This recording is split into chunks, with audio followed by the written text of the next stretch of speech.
Hi there, and welcome to part 8 and hopefully the final part of the Dutching series, where I simply want to tidy up a few loose ends and provide a summary of what we've done and finish up there. So this video shouldn't be too long. Throughout, I've primarily concentrated on Dutching within the horse racing markets. But of course, you can Dutch any market you like of any size, from a singles tennis match all the way through to a large field of professional golfers. Doesn't really matter, you're doing essentially the same thing. You are making your own book, either of the complete field or a subset of the field. The process is exactly the same, in that you would choose the Dutch backing tool here, and utilizing these facilities, set up your book however you want. So this tool is actually quite useful. It can give you quite a lot of detail. As you've seen in previous episodes, you can set it up so you get some insurance on some runners that you're not sure of, and adjust the profit on others. However, one of the things that I want to look over is the idea of the automation side of things.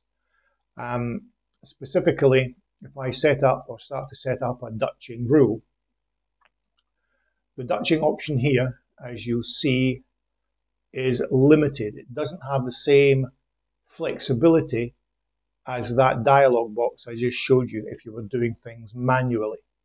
The main limitation is in the selection of the runners that you wish to include within your Dutch. The automation side of things, the Dutching action, doesn't allow you to select runners at runtime. You're only able to select the components of your Dutch by using these two controls here. So you can select it based on Betfair row, so that's effectively how it's listed on the card, or you can change that order by back odds, lay odds, last traded price, and so on. And then of course you can turn it upside down by choosing descending, and that's it. So you can't specify necessarily a specific runner, keeping in mind that the idea of creating a rule would be to make it a general rule, in that once it's created you can then call upon that strategy and assign it to race after race after race. So if there's no mechanism within there to assign a specific runner, that limits what you can do quite considerably. There is a workaround, and there's videos elsewhere in the Dutching playlist which shows you how to do that, and I'll do a quick version here in a moment. So the thing to remember here is that with this sorting order, it's completely limited in terms of using the Dutching action within horse racing markets. That is not to say that it can't be used elsewhere.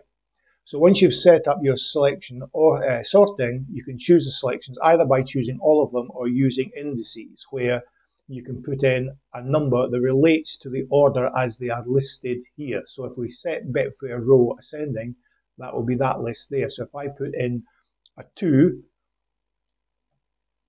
and a 3, or I can, since they are concurrent, I can do 2, 3, that would actually Dutch these two runners here. Alternatively, if I was to turn that and list it in descending order, I could Dutch by doing, 1 to 2, that would Dutch the 2 outsiders, and that's because I've set that to descending. So now we're listing this in that way, if you like. As I said, that mechanism is relatively useless in terms of horse racing, unless you have a specific strategy that only Dutches the top 3 in the market, for example, or the bottom 3 in the market, for example. That doesn't mean to say, I should say, that this is a completely useless feature within automation, because there are some markets that you can do that. For example, in the greyhound markets, the order is always listed by trap order from 1 through to 6 or 1 through to 8 if it's Australian racing.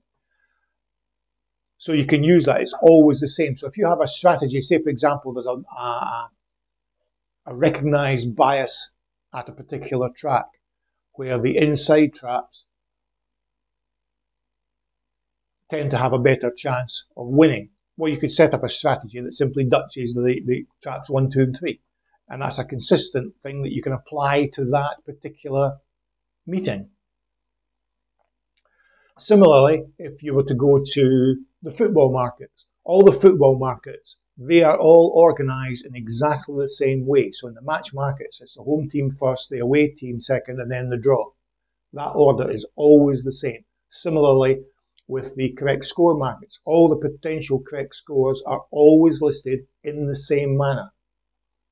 So if you have a strategy that always Dutches, for example, the 2-1, the 1-2, and the 1-1 score lines, that's easy to do because we know what those indices are, because the order is always the same. So don't necessarily, although I've said that this isn't a particularly useful feature for the horse racing, you can certainly use it quite happily in other markets. Let me also show you, as I said, there are other videos in the Dutching playlist that allow you to do that, but let me show you how to set up something of a workaround. It's not perfect, but you can set up a mechanism whereby you can Dutch the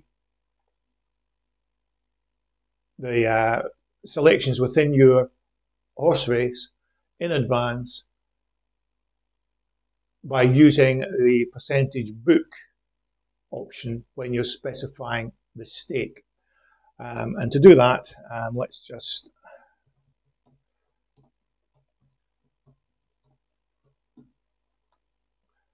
pop in a option here. Now what you're going to do is you are going to back. So all you're doing is placing a bet in this particular case. Place a back bet, and we're going to choose at runtime. And the fixed odds will be best back odds. The fixed amount will be percentage, by book percentage. Put in whatever value you want, and all the usual things like keeping and so on. I won't bother putting in any conditions in, but this is really just to show you this screen here. Click on OK. I'm now going to copy and paste that to create another one.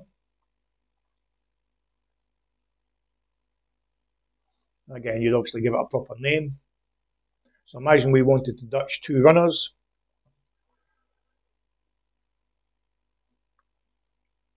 That's all going to be the same settings in there as well.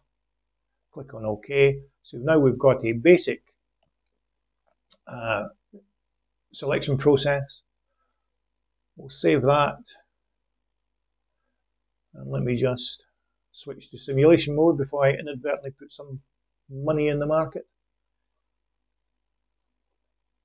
So with this race, where are we? Musselburgh, nearly 2 o'clock. That's miles away yet. I didn't give it a title. That's it there. Now you'll see that nothing happens because we have this unknown option here. If I click on there, that now lists all the runners in this market. And so if I select the first one and the second one, it puts in the corresponding bets. You'll see, because they're similar odds, the amount of money is going in. But notice the liability. And this is the issue with this workaround. There's no way to control the liability other than by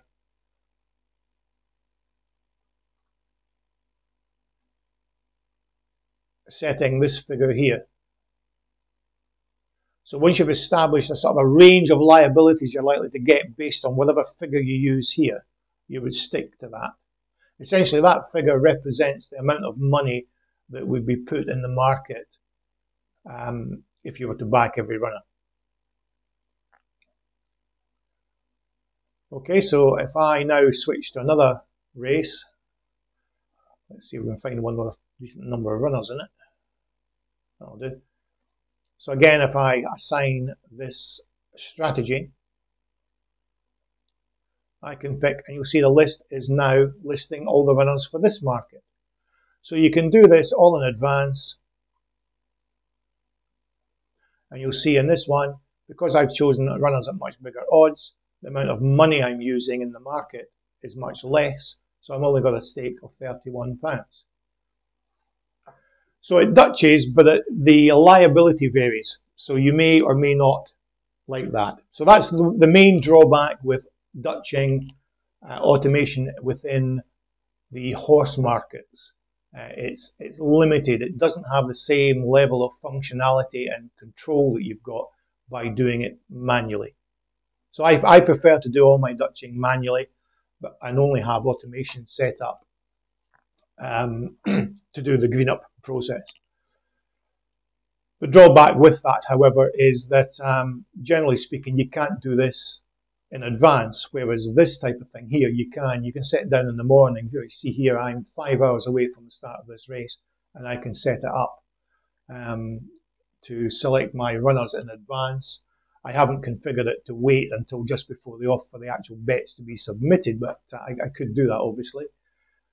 So you could do all your form analysis, make your selections in the morning, pop those into Fairbot, go off to work, and then come back and see how much money you've won.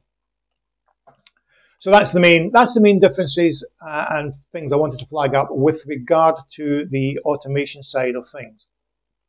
The difference between the manual application of a Dutch using the Dutching dialog box and this Dutching selection here within automation. It's limited in terms of your selection process. But there are situations where you can use this because you know what the indices will be referring to from event to event. Okay, so that was really the major loose end that I wanted to tie up for you. One of the things I've found whilst I've actually been doing this series of videos is I actually find myself using the variable profit option more than I used to, specifically in order to give me some insurance.